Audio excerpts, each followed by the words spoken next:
All right. So, lipids are where we're going to start now. So we finished our fibrous proteins, and eventually this is going to get us to the third type of protein that we're going to study, which are membrane proteins. But before we do that, we have to learn about our lipids. We got to learn about membranes, and so we're going to take a little bit of a trip off the beaten path of our proteins to talk about lipids. So how do we define a lipid? A lipid is pretty much any particle that is predominantly hydrophobic or entirely hydrophobic. So lipids are defined by not being soluble in water, and we've obviously been dealing with this quite a bit in the class so far with our hydrophobic side chains. So at this point, I feel like everybody should understand that if you just see carbons and hydrogens, or predominantly carbons and hydrogens, without a lot of polar groups like a hydroxyl group or an amino group, you might be dealing with a lipid. So what do lipids do? We need to know about these things for. One thing they do is store energy in the form of fatty acids and then triglycerides. That should be an I there, by the way. So try with the Y. They also form the core structure of the biological membrane in the form of phospholipids, which are the basic unit of the biological membrane. And of course, membranes are really important to maintaining the structure of cells and pretty much for the core of life. Very, very important. Other roles include signaling, protein anchors, cofactors, tend to involve smaller quantities of those particular lipids. Most of the lipids in our body are going to have fatty acids in them. And we'll see that we basically can classify lipids as either fatty acid containing or non-fatty acid containing. So they're structurally diverse. The examples you see here all contain fatty acids. On the far left, you literally have a fatty acid. And a fatty acid is defined by having a carboxylic acid head group that is going to be, in the COO- form, as you can see here. And they're also going to have a fatty acid tail, which is going to be all carbons and hydrogens. Because drawing all those carbons and hydrogens can be really, really annoying, we tend to use bond line structures when depicting the fatty acid tails, because it's really easy. You just have to draw this little zigzag line here. And of course, we know from bond line structures that each corner of each zigzag counts for a carbon. And unless you see a double bond or triple bond, you would assume that those carbons have the maximum amount of hydrogens, meaning that they are saturated. And we're going to talk about what saturated means in terms of fatty acids here pretty soon. In the middle here you see a triacylglycerol. This is the main way that we store our energy in our bodies, with our triglycerides or triacylglycerols, which are just three fatty acids bound to a central molecule that forms the top or the head of the triglyceride, and that molecule is called glycerol. And glycerol just has three carbons and three hydroxyl groups that come together to form the triacylglycerol. The third structure here on the right is the phospholipid. This is the main unit of the biological membrane, and it's basically just like a triacylglycerol, except we replace one of these fatty acids with a phosphate, which you can see here. And typically attached to that phosphate will be some type of head group, and that's how we identify phospholipids. The head group for phospholipid is very similar to the side chain for an amino acid. It's what determines which phospholipid we're looking at. Fatty acids and triacylglycerols tend to be rather generic. They differ from each other basically depending on how many double bonds you have in the fatty acid chain itself. Here's cholesterol. Cholesterol is probably the most important non-fatty acid containing lipid. Very important because cholesterol is important for membrane fluidity and is also a precursor for steroids in our bodies, and does some other jobs. For instance, we use excess cholesterol to form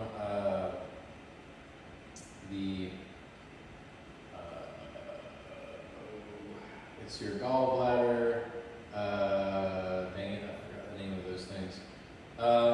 Anyway, it's this molecule we use to emulsify fats in our small intestine, and I forgot the name of those things, but we'll get to them here in a little bit. And here's another molecule that you will not run into until you get to metabolism, and that's ubiquinone. You can see that we have a ring structure. Here's the head group that does have some oxygens on it, but you can see it has a very long tail here. The little dashes show that this little unit here repeats can repeat a certain amount of times, and so it forms a long hydrophobic tail, similar to what we see with the fatty acid. These at the top here are the fatty acid containing lipids, and at the bottom here are major non-fatty acid lipids. Do not contain fatty acids, but are indeed hydrophobic. For cholesterol, again, other than this hydroxyl polar head group here, all the rest of it is pretty much carbons and hydrogens without any exceptions. We have a double bond here. Other than that, which is still going to be carbons and hydrogens. So again, for all of these structures, all of these lipids, all of them predominantly contain carbons and hydrogens, which is what makes them hydrophobic. But we're going to look closer into these different structures and what you need to know about them to be a good biochemist. So lipids contain hydrocarbon structure. That just means lots of carbons, lots of hydrogens.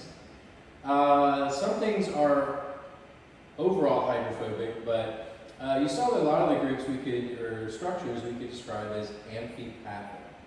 Amphipathic means it's got hydrophobic parts, but it's also got a hydrophilic part or parts.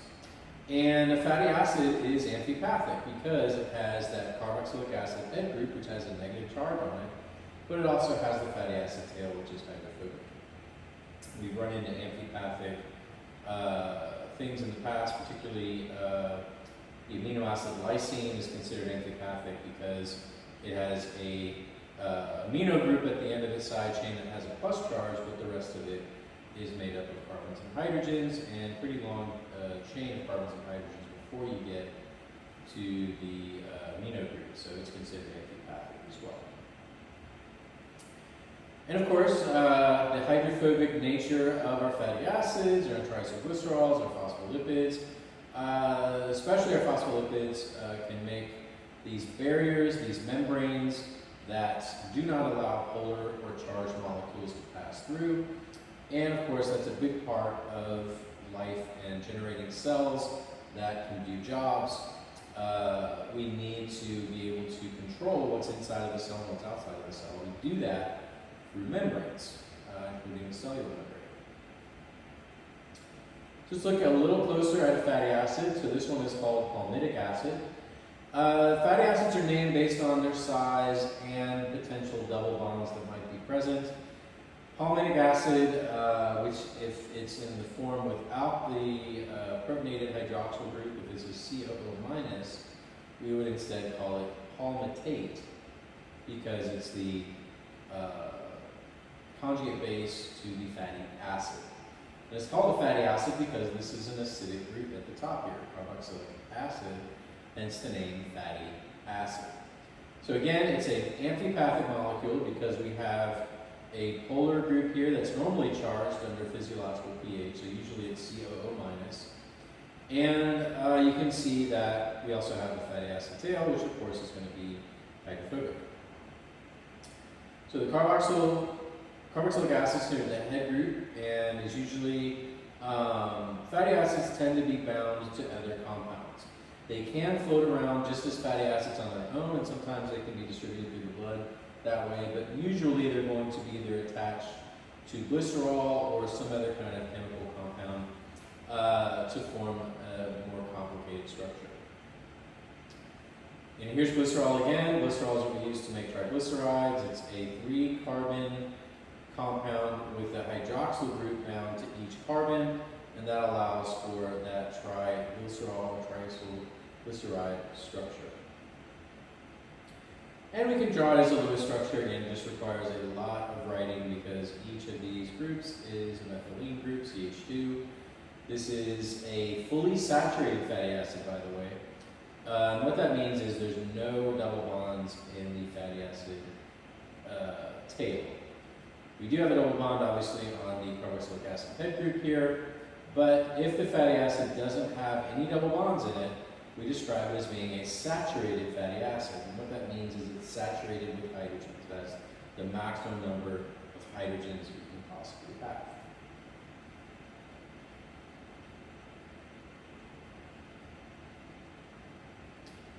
Now, what if you have a double bond in the hydrocarbon tail, one or more double bonds? Typically, when we form double bonds in nature and fatty acids, they're going to be cis double bonds. And of course, that means that you have the same particle or same group on one side of the double bond. And in this case, 2 hydrogens would be coming out on this side. On the other side, we have our carbons. So this is a unsaturated fatty acid. If it's unsaturated, it has at least one double bond in the fatty acid tail, like this one, oleic acid or oleate if it's deprotonated. And again, if we make the fatty acids in our bodies or if nature makes them, typically they're going to be in a cis position like you see here. And what that results in is a bend in the fatty acid tail. So if you notice here, when you look at the space balloon model, we have this fatty acid making a little turn here because of that double bond. And so it makes the fatty acid have a bend in it. And that bend has to stay in place unless you remove this double bond or you put it into a trans position. But the enzymes in our bodies that are responsible for making the double bonds typically don't use the cis or the trans position. They're always going to generate double bonds in the cis position. And we can run into unsaturated fatty acids that are what we call polyunsaturated. You may have heard about that. Those are pretty in vogue right now for diets and stuff that you want to try to find polyunsaturated fats. And these typically are found from plants. Plants make these and then we have to get them from plants in order to make what we need in our bodies. So unsaturated, when there's more than one double bond, we describe it as polyunsaturated fats or fatty acids, and in this case, this one's called arachidonic acid, and is a really important precursor for signaling molecules in our bodies. So you can see some common fatty acids, the names and the sizes over here, and also this symbol here. We're going to talk about the symbol here in a minute. And you can see all these at the top are saturated fatty acids, basically starting at 12, 14, 16, 18, 20, 22, and 24 carbons in these compounds. And you'll note that saturated fatty acids and unsaturated tend to have even numbers. And the reason why is because when we make fatty acids in our bodies, we use a compound called acetyl-CoA, which has a 2-carbon unit on it that gets added to the fatty acid. Because of that, they tend to be even numbered in nature, and usually the ones that we synthesize are going to be even numbered. The most common that we run into are going to be these two in the middle, the 16 and the 18, palmitate or palmitic acid, and stearate or stearic acid. And you should definitely memorize palmitate, number 16 here. So know the name of that one, and it wouldn't hurt to know the name of the 18 here, which is stearate or stearic acid. So no real need to memorize, but again, it doesn't hurt to know these two, palmitate and stearate. Those are the most common fatty acids that we run into. Other than those two, again, no need to memorize all of these guys here. Okay, fatty acids, turns out they're flexible, And that's because all of the carbon-carbon single bonds, the carbons and the hydrogen and everything will be able to rotate around those bonds. So the fatty acid could theoretically be all curled up rather than being an extended conformation. But the extended conformation basically meaning that the fatty acid tail is going to kind of stretch out and be fully extended. That's usually most stable due to steric constraints. So basically the fatty acid wants to avoid the other carbons in the chain, and so they tend to kind of stretch out and move straight away from the head group. Exceptions to the rule are when, again, we have a double bond which forces a bend into the fatty acid tail like you see here. All right, so if the double bond, or if the fatty acid doesn't have any double bonds in it, again, it just gets given a name, and the name basically indicates how long it is. And here is an example of the most common fatty acid that we run into in nature, and that's called oleic acid. It has 18 carbons, so it's 18 carbons long, starting from the carbon at the top. If you count them all, there's 18.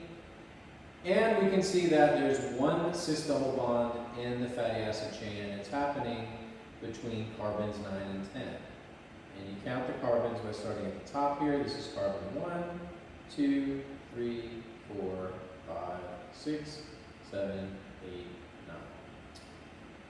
Okay, so we have a naming convention that we use to describe a fatty acid that has one or more double bonds in it. And it's this naming convention that you can see here. And the way it works is the 18 comes from the fact that there's 18 carbons in the fatty acid. The 1 next to it, so we do a colon and then the number 1, this number indicates how many double bonds you have. So for arachidonic acid, there were 4 different double bonds, so we would put a 4 here. Then you write the number for where the double bond is located, and you pick the number that is the lowest number of the 2 carbons that are involved with the double bond. These are carbons 9 and 10, so we use 9 to indicate the bond starts with carbon 9 and goes to carbon 10. And we put a cis there, cis-9.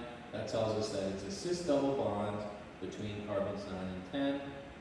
That's the only double bond present in this fatty acid. With this information, you can draw the fatty acid that you see over to your right. What happens when we have 2 double bonds or more than 2? This is linoleic acid, also 18 carbons long, and we still have that first double bond in the 9th position. So we see that it's going to be a cis-9 and then a cis-12. I believe that's not written correctly. Let me correct that real quick.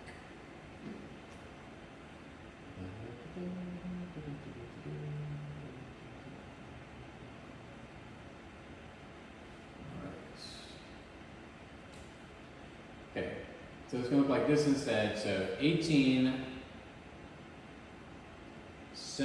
colon, we put a 2.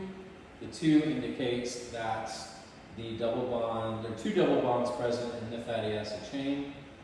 Both are cis. One is at position 9, meaning from carbons 9 to 10. One is at position 12, which is in position between carbons 12 and 13. And you can see that again if you count this up. So again, it should look like this, not like this. This is a typo. But if you count 1, 2, 3, 4, 5, 6, 7, 8, 9 for the first one, 10, 11, 12, we're in position 12 between carbons 12 and 13 for the second double bond. So again, it basically tells us there's 18 carbons, 2 cis double bonds between carbons 9 and 10, and carbons 12 and 13, and I'm going to start my eyes, so I'm going to go to this.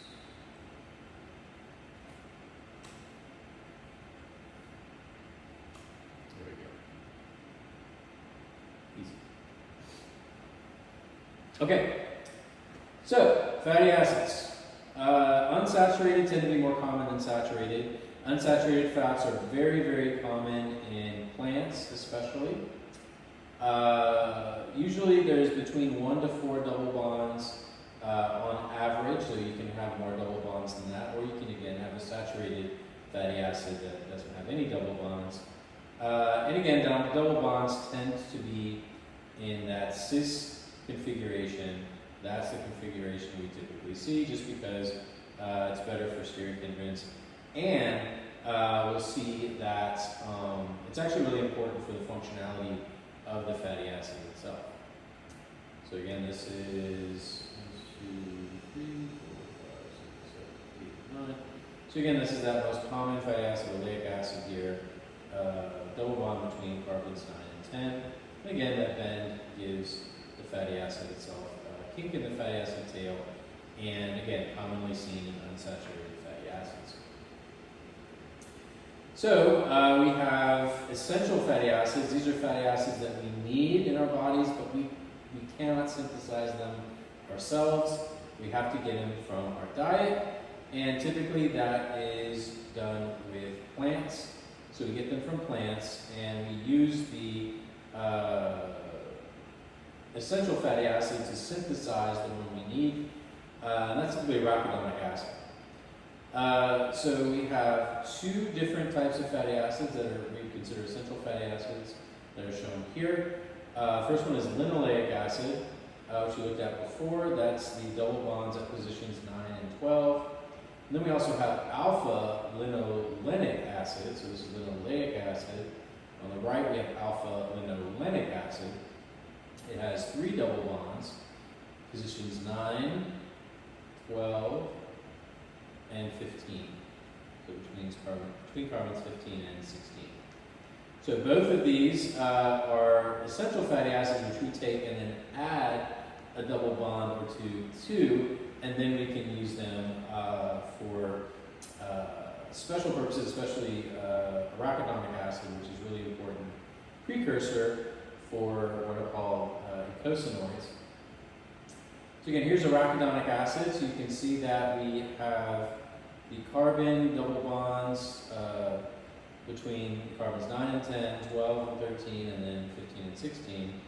Arachidonic acid, we just have to add one more double bond here at the top, which is between 1, 2, 3, 4, 5, between carbon 6 and 7 for that particular double bond, and that's how we make arachidonic acid. So why do we need to get this through our diet? Because we can't make either one of these, all right?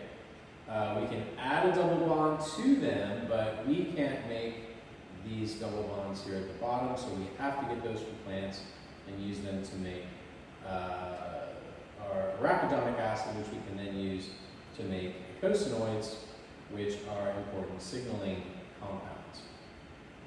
So you can see arachidonates down here, prostaglandins, thromboxanes, leukotrienes. Very important for, some are for pain response, prostaglandins and thromboxanes are. And you can see that our NSAIDs, I believe that's to block pain. They work by preventing the synthesis of these signaling compounds from arachidonate, which is just arachidonic acid with the proton removed and a negative charge. All right, so we'll take a little break there and move on with lipids.